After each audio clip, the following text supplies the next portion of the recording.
ફડારાને ઝાડારાને ખડારીને આપણી પાસે નથી. હા એ જણાના નાના ખણાના પદ જાંજર ગોમ ધણાના ગણાના ગાયડાન તણાના બજ તાંત ઠણાન ટંકારવ રણાના ચોર ધણાના રાયના ત્રાત્રાયતી ત્રણાન ધણાન બજ ત્રાસા અને ભ્રમણ ભમરતા રમણ ભ્રમણ રણ ઘણ રવ પર ફરાર ઘરાર પદ ઘુંગર રંગ પર સુંદર શ્યામ રમણ જટ પાટ પટ ઉલટ પલટ નટ વરજટ લટપટ કાટ ધાટની પટ આમ કંઈ સમજાય નહીં. આ લટપટ ઝટપટ કટપટ કટપટ એકદમ ન સમજાય પણ જો સમજે જાય તો પછી ભવનો ફેળો સફળ થાય. હો સાહેબ વિચારણી સાહિત્ય છે. હા સાચી વાતું છે. હા જે કરીને વાત આ આપણા ઘરેણા છે સાહેબ. ઘરેણા તો અમે છીએ એવું કંઈ નથી પણ અમે બગસરાના. જોક્સ ખોટા હોય, બગસરું ખોટું હોય ને, જોક્સ ખોટા હોય, સાચી વાત ઉચ્ચારણો પણ હોય સાહેબ. હા પણ અમે શું કામ હાલીએ છીએ કે અત્યારે બધા પ્રસંગોમાં બગસરું બહુ હાલે છે એટલે અમે હાલવી છીએ. હમણાં અમદાવાદમાં હું ઊભો હતો ને, એક જણો મેં ચેન પહેર્યો હતો 4-5 તોલ. મને કે આ ચેન તમારા સસરાનો છે? મેં કીધું બગસરાનો છે. પણ સાચી વાતું સાહેબ. હા એવું જ્યારે અહીંયા આપણે આનંદ કરવો છે, મારી પાસે આનંદ જ છે સાહેબ. અને હાસ્ય રસ પાછો લોક સાહિત્યનો જ રસ છે. હો પૂછો અમારા રાજભા ગઢવીને. આ હા હા હી નથી.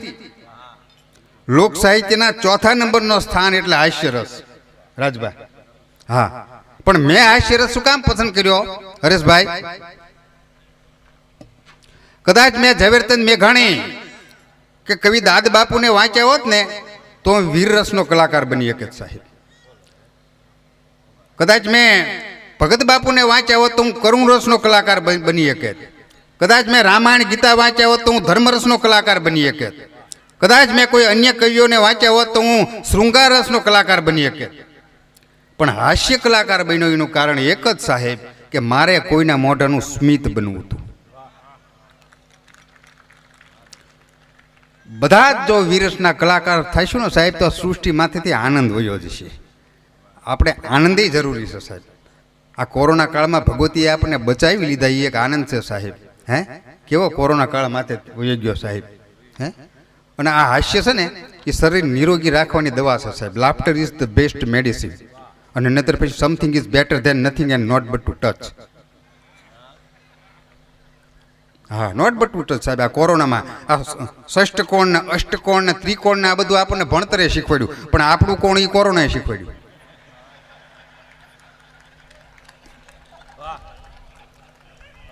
હાથ હાથ ભવ હુંદી જે પતિ પત્નીએ ભેગા રહેવાના હમ ખાધા હતા ને એ એના ઘરવાળાને કહેવા મળ્યા તમારું માર્ક્સ જુદું રાખજો. લે હજી ત્યાં પહેલો ભવ છે 100 બાઈકીસ કેમ કાઢવા? એટલે હસતું રહેવાનું સાહેબ. અને જે દાંત ન કાઢતો હોય ને એને કોઈ ભાગીદારી ન બનાવો હરીશભાઈ. આપણું બૂસ મારે ને મારે. જે દાંત ન કાઢતો હોય ને એના પાડોશમાં કોઈ દી ન રહ્યું.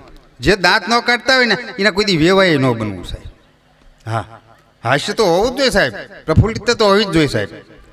એટલે મેં હાસ્ય રસ એટલે પસંદ કર્યો છે. એટલે હાસ્યની 2-4 હું જે સ્મૃતિમાં આવી વાત કરીશ. એકાદી સાહિત્યની વાત, દીકરીબાનો જન્મદિવસ છે ત્યારે દીકરીનું શું સમર્પણનું પાત્ર હોય. જોકે આમ તો રાજભા કરીએ કે પણ એકાદો પ્રસંગ હું કહીશ. મને બેનની ફરમાઈશ પણ છે. એકાદો પ્રસંગ કહીશ. દીકરી શું છે સાહેબ.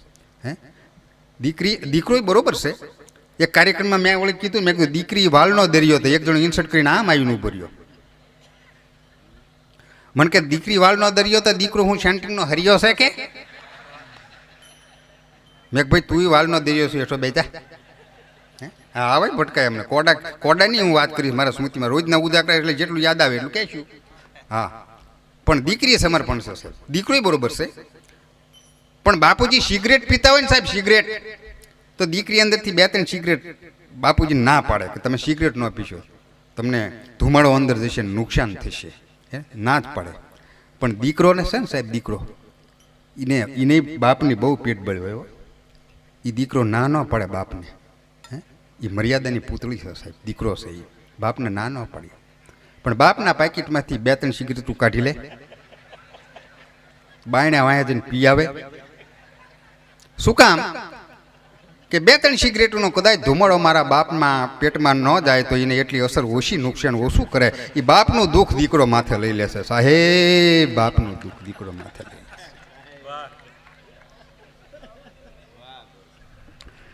એટલે દીકરાને પણ ધન્યવાદ. પણ આપણે કાર્યક્રમની શરૂઆત કરવી છે એક આ 1 મે ગુજરાત સ્થાપના દિવસ સાહેબ.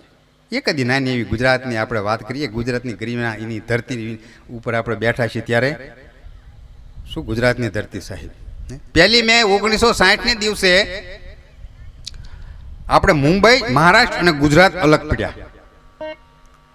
1 મે 1960 ત્યાં સુધી આપણે ભેગા હતા. તેથી નોખા પડ્યા. અને 1 મે 1960 પછી પીવાવાળા ન પીવાવાળા નોખા પડ્યા. અહીં દારૂબંધી થઈ. ત્યાં તો શું છે જ તે તો ભેગું રાખ્યું હોત તો શું વાંધો હતો.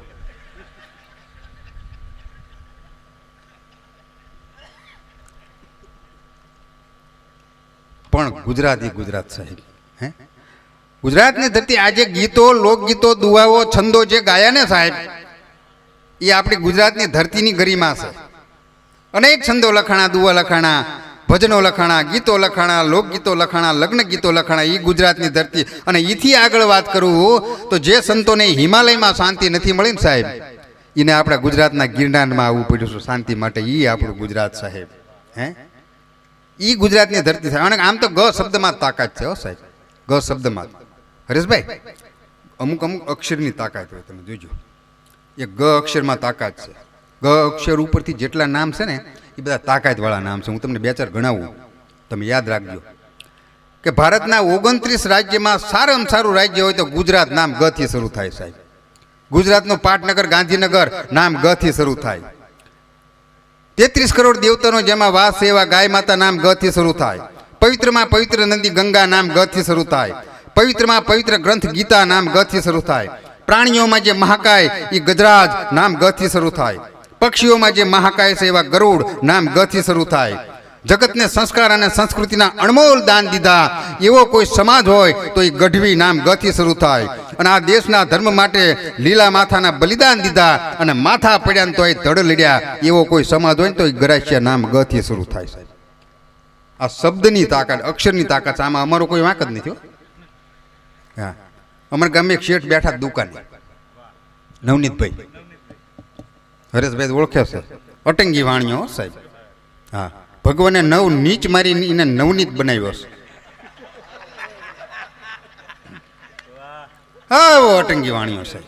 હા, હમણાં ગયા શ્રાવણ મહિનામાં એક જણો અમારા ગામનો જળદેવીનો પ્રસાદ લેવા આવ્યો. જળદેવીના આપણે માનતા હોય ને બધા, એ વખતે પૂજા પાઠ કરતા હોય શ્રાવણ મહિનામાં જળદેવીને, તે લેવા આવ્યો પૂજાપો લેવા. તો કે જળદેવીને પૂજાપો શેઠ આપો કે. તો શેઠ જ બાંધ્યું બધું, લખ્યું હતું બધું. પછી ઓલો કે શેઠ આ જળદેવી માનું છું એટલે જરાક વ્યાજબી પૈસા રાખજો કે. વાણીઓ કંઈ ભૂલ્યો નહીં. પાછું ઘડીક થયું ને, જળદેવી માનો છે પ્રસાદ, ધ્યાન રાખજો શેઠ કે. શેઠે પડી વળીને પૈસા આપ્યું. પૈસા દેતી વખતે આ જળદેવી માનો છે. પછી શેઠની ખોપરી ખીંતો થઈ. એ કે જળદેવી માનો હોય તારી માનો હોય, મારે મફત આવે છે કે. આવા અટંગી વાણિયા સાહેબ. હે અને આ દેશના એક અટંગી વાણિયા થઈ ગયો ને, મોહનલાલ કરમચંદ ગાંધી સાહેબ.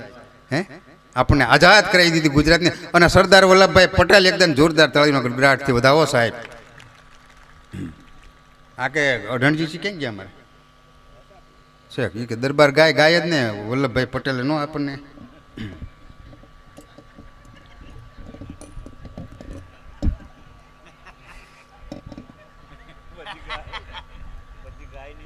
પણ આખા દેશનો સરદાર હો સાહેબ, એક સમાજનો નહીં. પાટીદાર સમાજને તો ગૌરવ લેવું જોઈએ.